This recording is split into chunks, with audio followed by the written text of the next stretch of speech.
Hi, I'm Gabby. I work at a pharmacy and I do non-sterile compounding, and I'm recently engaged. I found out that I have hereditary angioedema when I was 8. I have a family history. My father, my aunt, and my grandfather all have HAE as well. I had my first HAE attack when I was 17.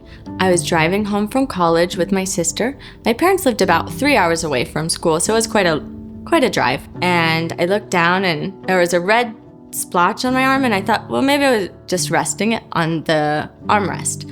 And I kept driving, and I started to have a little bit of panic set in. I just thought, oh, we'll just be home soon enough.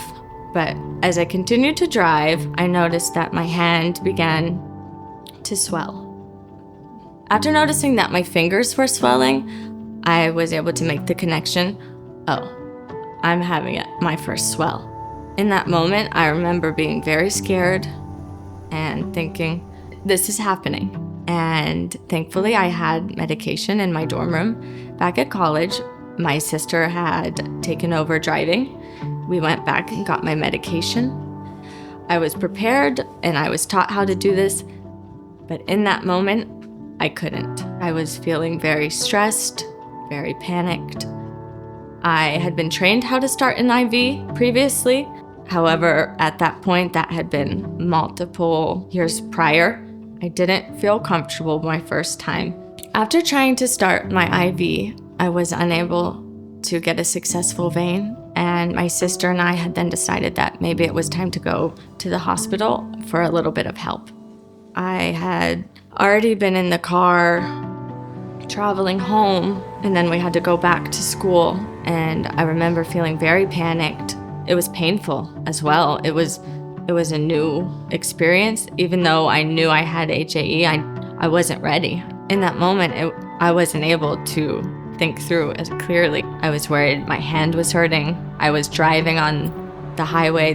The speed limit was already 75.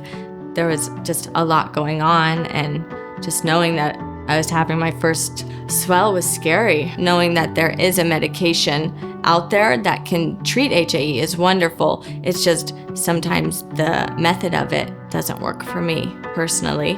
I sometimes struggle with finding my veins or blowing veins, or even when I'm having hand swells. I predominantly swell in my hands and in my stomach. And hand swells make it difficult to start your own IV. And having something that works without needing to start an IV or reconstitute and carrying all these vials and mixing would be a peace of mind to have. Having a treatment option that's easily transportable and doesn't require a lot of supplies would be wonderful for an HAE attack. That way you don't have to worry about where can I set up all of my IV supplies and have to worry about the contamination of germs with an IV. Then you have to worry about bubbles in your lines and taping down, and having a medication that allows for freedom back. Having some independence. And how easy is it to take a pill? It was the day of my engagement party. I woke up and I thought, oh, I don't feel so great today.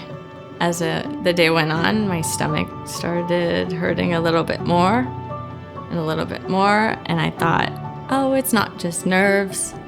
And that's when I knew I was swelling. We weren't able to enjoy the day as much as we wanted to because I wasn't able to get my IV started.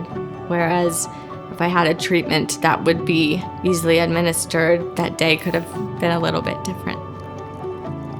The issue sometimes with the IV medication is you don't know if you'll have enough, and so you don't want to treat everything that could possibly be a swell because you have so much of a setup process, and then you have to stick yourself, and then you have to waste those supplies and not knowing if it's a swell or not, and something that you could take to ease if it was a swell or not would be comforting to know that it would be fast acting and you don't have to sit there and start an IV.